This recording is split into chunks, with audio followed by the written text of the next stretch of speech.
So I first met Mr. Greco about 5 years ago when he was referred to me for evaluation of cardiac transplant.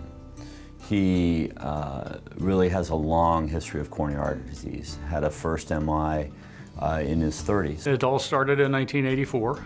I was a captain in DC Fire Department, and I went into a fire that was very smoky, and when I came out, one of my coronary arteries closed down, and that caused my very first heart attack. That was the beginning of my experience as a heart patient.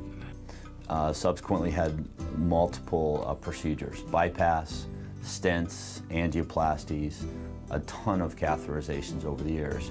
Well, if you can imagine having a heart attack one day and being a pretty good athlete the day before, and all of a sudden discovering that that ability has been taken away from you. I retired a year later of necessity. They just don't have room for full-time light-duty personnel in the fire department. From the first day you start rehab, you start understanding that there are many factors that affect a heart condition. And the name of the game is to slow the progression of your heart disease down. So by living a life that doesn't involve smoking, doesn't involve fatty foods, involves exercise, and in my case, I did a very smart thing. I married a personal trainer. Jim called me at work, and then we went out on a blind date, and that's how I met Jim. In 1995, on July 4th, again, I had another heart attack. And that happened to be the day after I proposed to my wife. I ended up at Howard County General Hospital with Dr. Valenti, seeing me in the emergency room. And in the early morning at work, I receive a call from a doctor from the Howard County Hospital saying, your fiance has suffered a heart attack. Well, I made him repeat this 4 times because number one, I wasn't used to being a fiance. Number two, the thought of my fiance having a heart attack was overwhelming. And she said, who? And to her credit, she said yes anyway, and we got married. One of the best things I've ever done in my life. So that started another journey. We continued to do what we could to slow down the heart disease, but things continued to progress slowly. We did manage to slow down the progress. I had 4 more heart attacks. And each time after the coronary event, my doctors put me back through cardiac rehab because I had to relearn what my new limitations were. And I had to relearn where my safe limits were.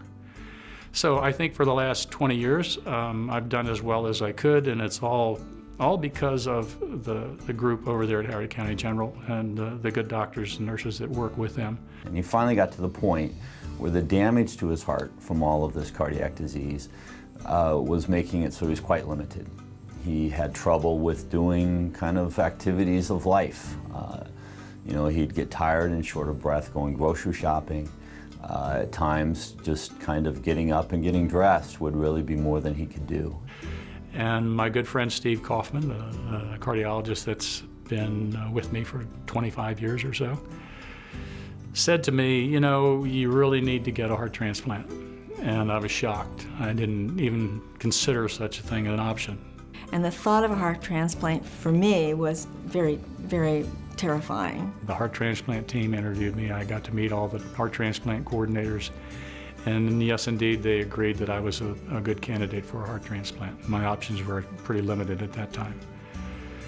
So they put me on the UNO's heart transplant list, and being a guy that's 6'1.5" and 200 and some odd pounds, there's not a lot of people that meet that parameter and are eligible donors. So I was on the list for approximately 3 years. And one night we got a call here that changed my life.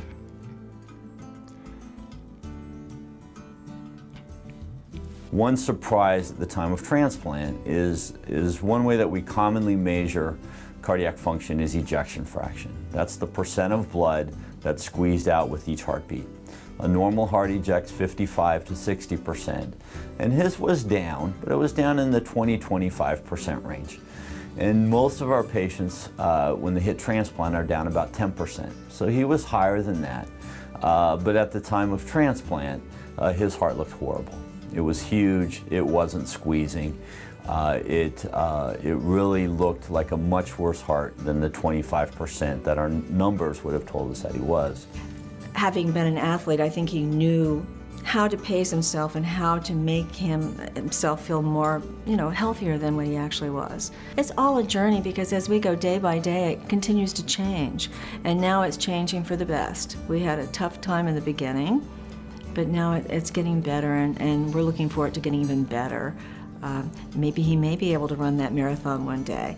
And the folks at Hopkins and the heart transplant team worked with me, and they worked with my wife, and they gave me the best care in the world, and I pulled through it. And here I am today, and I wouldn't have been without them.